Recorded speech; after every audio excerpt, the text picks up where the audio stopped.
Have you ever bought something thinking that it was going to make you happy? And maybe it did for a short period of time, but ultimately it didn't satisfy. We hear that phrase like stuff doesn't make us happy, but why is that? Today, I'm going to share two powerful lessons, huge mindset shifts that are going to make you look at every single item in your home completely differently. Well, hi, I'm Dawn from The Minimal Mom, and our family has lived as minimalists for almost 10 years now. And it's really interesting because some think it's super extreme, a little out there. Often I'll hear the phrase, well, I want to simplify and declutter, but I don't want to go that far, right? Which I get because you might not yet understand these two principles that are so powerful. So today we're going to talk about the hierarchy of needs and why once a need is met, further meeting the need brings no further satisfaction. In fact, it actually brings us backwards down the pyramid, but also this idea of diminishing returns. This has been so profound. I haven't actually talked about this before, but it just hit me as I've been staying at this little cabin with just the bare necessities and how enjoyable it actually is. And if you will understand this, decluttering your house is going to be a breeze. All right, I just got the fire going. So let's talk about this idea of diminishing returns first. This is so powerful. So the concept of diminishing returns says that with each new item that we accumulate, we have less satisfaction or enjoyment from it. Now, if we look around our homes, some will estimate that we have over 300,000 items in our homes. It's no wonder that this stuff is bringing us very little joy anymore because we have accumulated so much. And I also think there has been such a decrease in the enjoyment of the little things that we've gotten desensitized to the regular enjoyments of life, like the first sip of coffee that you take in the morning or taking a nap in front of a fireplace. Like, is there anything better? I also have a heated blanket that I put on the bed, and especially when it's like really cold here in Minnesota, I will turn it on about an hour before we go to bed, and it not only heats up the blanket then, but it heats up the mattress. And so crawling into a warm bed and then pulling up a good fiction book on my phone, it is like the best feeling ever.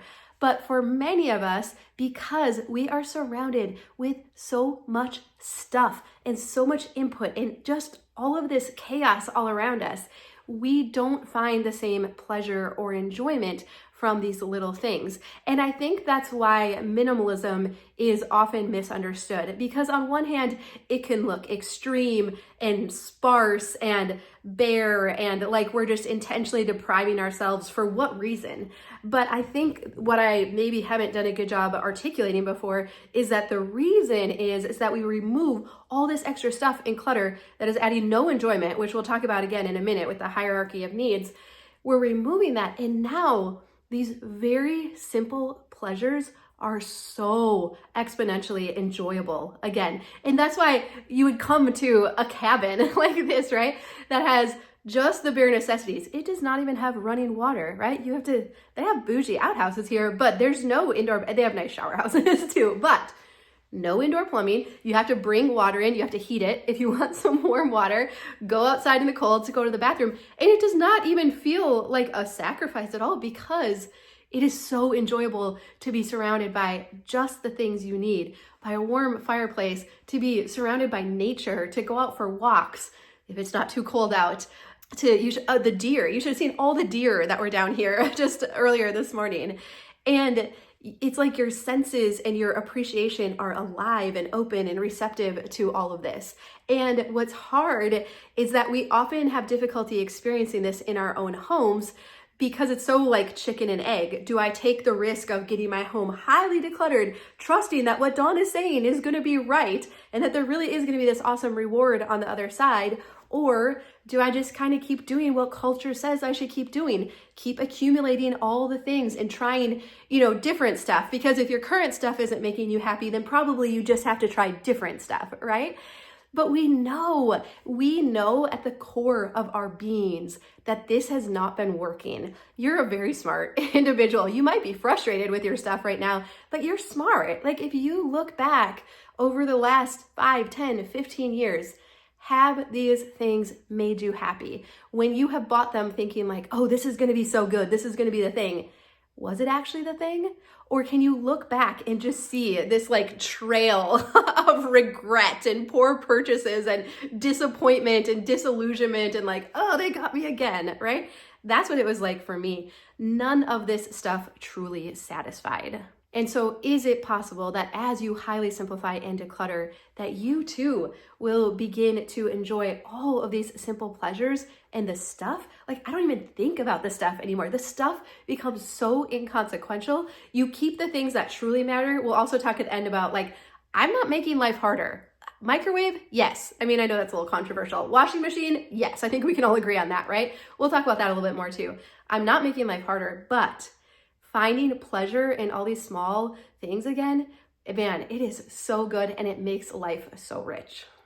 Okay, and again, this idea that minimalism is not roughing it, there is something I will not compromise on, and that is a really great mattress. And so today's video is sponsored by Helix Sleep, where their New Year sale is going on right now. So you can save 25% off your own Helix mattress and get 2 free pillows when you go to helixsleep.com/minimalmom.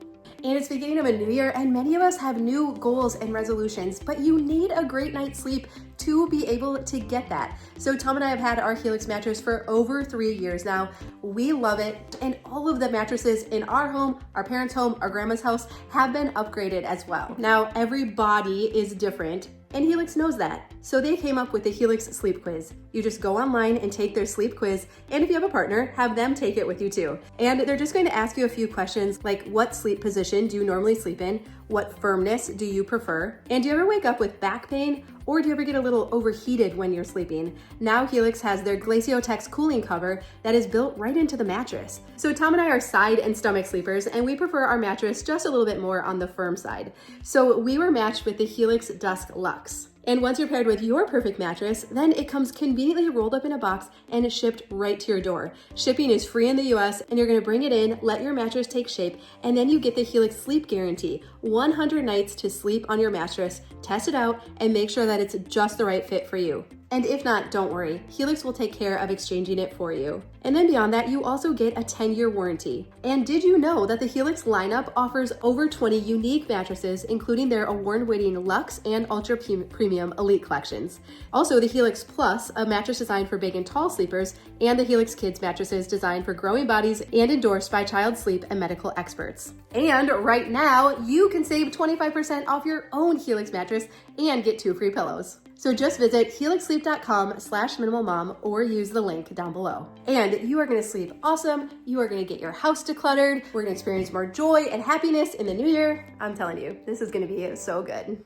I mean, for real, you do you when it comes to the microwave. I'm not getting into that debate, but let's talk a little bit about the hierarchy of needs, because this is huge. So we have our hierarchy of needs or hierarchy of happiness, and it has these different levels to it. And so this is a model that it's just one way, one suggestion of how humans achieve happiness, fulfillment, satisfaction in their lives. But here's what is continually so fascinating to me is that the only place that you will find physical items in this pyramid of happiness, of how we get to happiness, is on the very base level. The base level of our physiological needs, which are food, water, shelter. We need clothing. I am not arguing with that, right? We need food. We need shelter.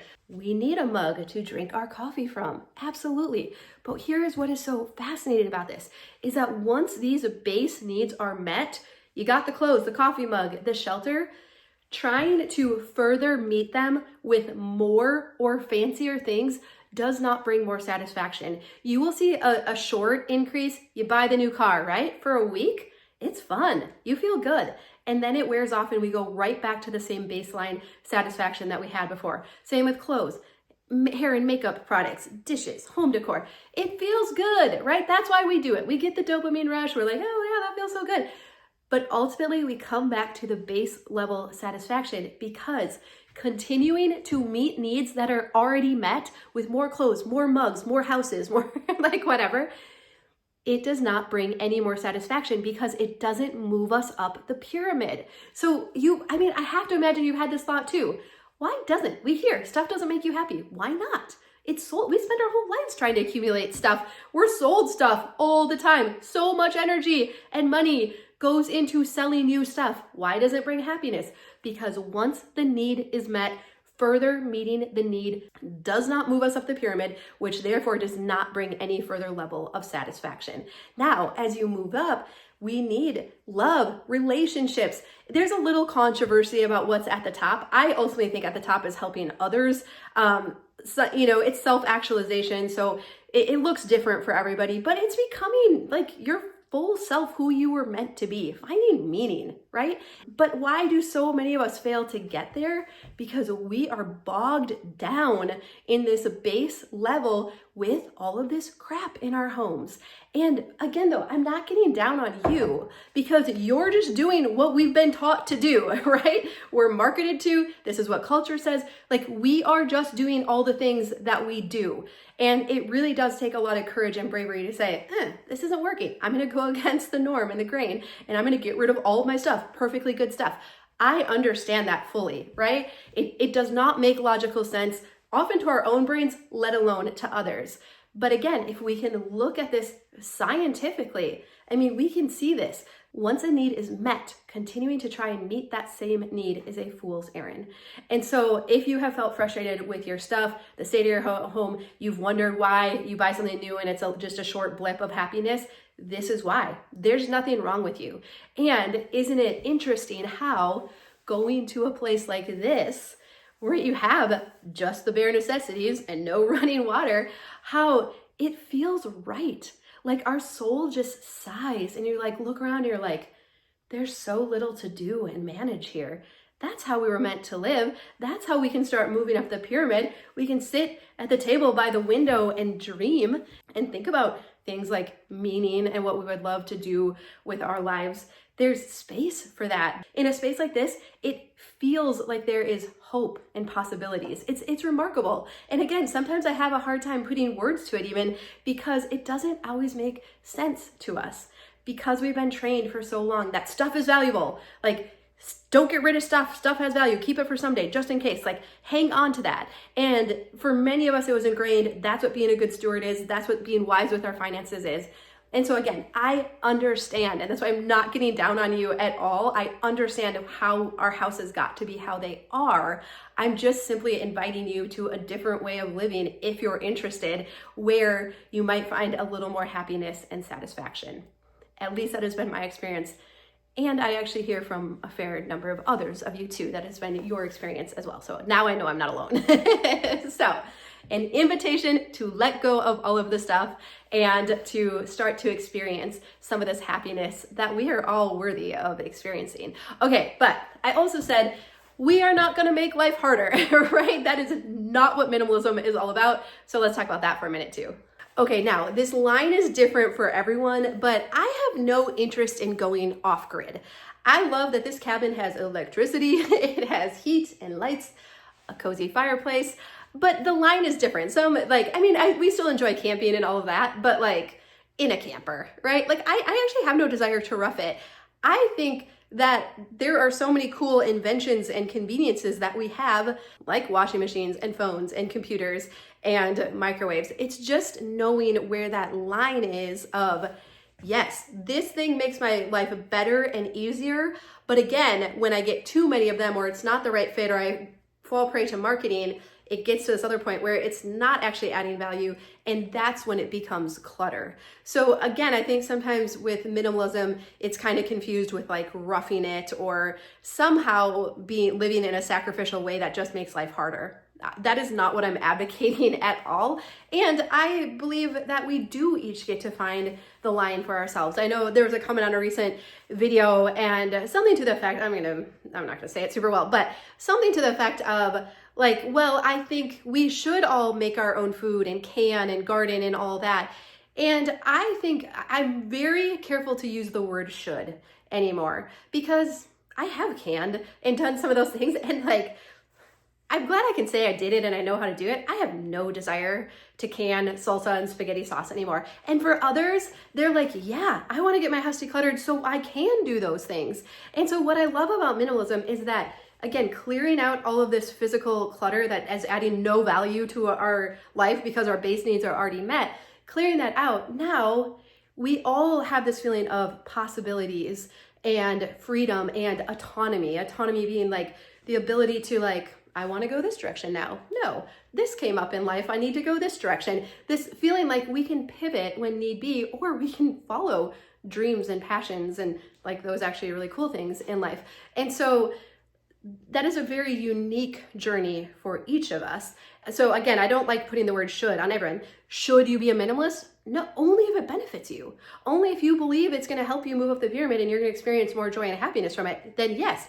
But if not, then no, please don't. That's not what I'm selling, right? And so we each get to decide for ourselves, ooh, if I did have a free weekend, do I want to go up to a little cabin in the woods and hang out there for a while? Do I want to go back to school? Do I want to help others? Do I want to start this organization? Do I want to step back from my job and not have to work so much? It's just so cool how all of a sudden we feel like there are possibilities again.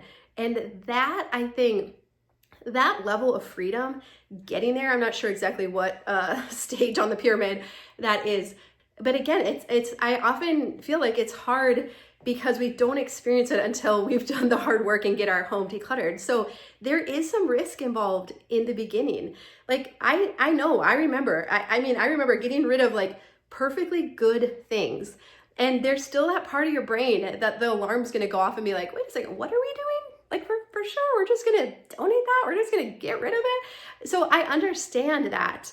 But I'm just here to say, I think it's worth it. From what I've experienced and others experience, I don't think you're gonna regret it, right? So we peel layers of the onion, we build confidence over time, we work at it a little bit at a time, and we also join others on the journey and stick together and like, watch other people's YouTube videos and podcasts and books and all the things. We're like, oh yeah, they say the same thing. Oh yeah, they're experiencing that too. And so we just collect data and we build trust with ourselves over time. But mostly, I just want to give you permission to let this stuff go if you have been experiencing the same thing where you feel like, yeah, I think you're right. I don't enjoy the little things in life anymore. I do think I've gotten to the point of diminishing returns. I have felt really unsatisfied with purchases that I've made in the past, and that actually makes a lot of sense why you're saying that is. There's nothing wrong with you. It's just human psychology. And so you have permission to let that stuff go so that you can truly value the things that you have. Even, I was just thinking, I'm like, one coat, one hat, one pair of boots, like one pair of walking shoes. Once the need is fulfilled, adding more is such a short-lived feeling of satisfaction. And so it really is all that we need. Counterintuitive, countercultural, counter to what all the marketing is telling you. But you get to a point where you don't miss any of it. You don't miss the variety or the options because living this way is just so easy and enjoyable. So there is my rant on stuff and why it's not making us happy. I hope it's validating to you. You understand like, yeah, that actually makes a lot of sense why this stuff has not been satisfying. And I'm excited for you. I believe 2025 is the year of fully decluttered homes. I think we've learned a lot. We've come through a lot together that has helped bring clarity on our stuff. There's so much information available now, and we can't live stressed and anxious like this anymore. Like something has to change. And I think starting with your physical environment and your home is one of the easiest places to start. It's hard work, but you can see really fast results and progress, and that is so motivating and gratifying to us. Unlike maybe some of our other goals like losing weight and getting out of debt, those take a little while to reap the benefits. Decluttering, you can see progress right away. So we'll continue to stick together. Obviously, I have lots of videos on decluttering. I have some long format ones that are great to put on in the background while you're working. And also we have a playlist of minimalism back to basics. So if you want to learn more of the ins and outs of this idea of minimalism, why it's not actually as crazy as it might seem, then that playlist can be a great thing to check out as well. But I love you. I'm so grateful for you. And I do believe that getting rid of all of this stuff, man, your life is going to be so much better for it. And I really want that for you. All right. Well, I hope you have a good day and I will see you again soon.